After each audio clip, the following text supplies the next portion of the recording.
Everyone walking that campus is a Tim Cole. And he was just pursuing the American dream, but he ended up living an American nightmare. March 1985.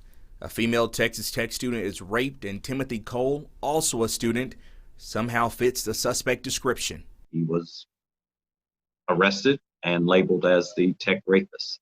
But ironically, those rapes had been going on prior to him getting there, and one even occurred after he had bailed out of jail and was very much here in Fort Worth. And it's a year and a half later, in the fall of 1986, where the Army veteran is no longer a free man in the country he served. September 17th is the day he was convicted for the aggravated sexual assault of a fellow Tech student. September 17th is also Constitution Day, and in the preamble, it says one of the things that we establish, and it is the first thing, and that is to establish justice.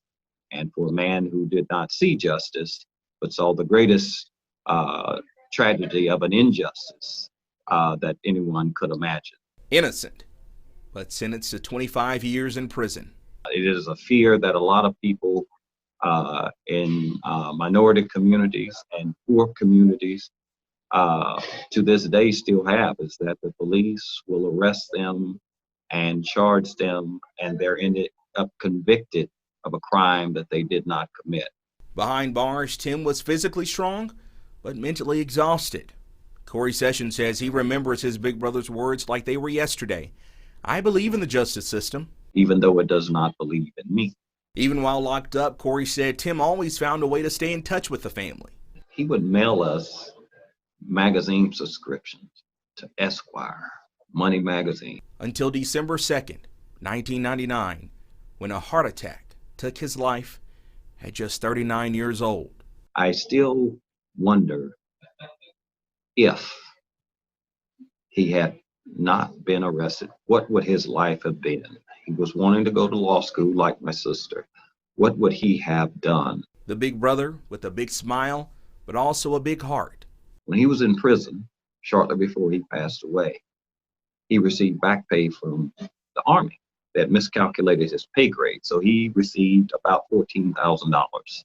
Well, when he died of an asthma heart attack brought on by his asthma, well, a check came in the mail, but it was only for $6 and some change.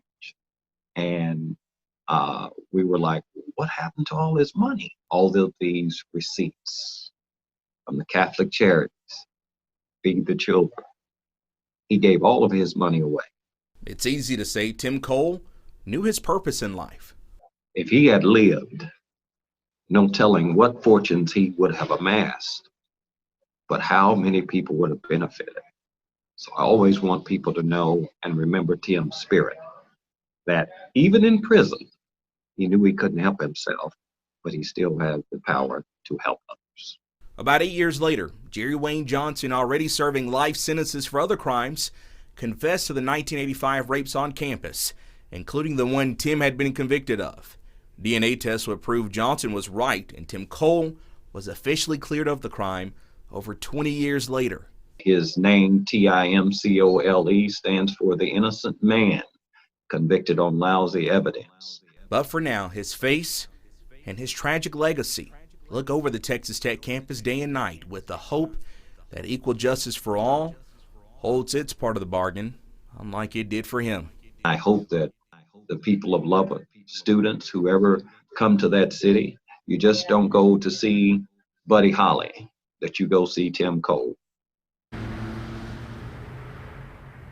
And Brian, it's been 6 years to the day since this magnificent bronze statue was dedicated to him. Tim Cole was the first Texan to receive a posthumous pardon in the history of the state.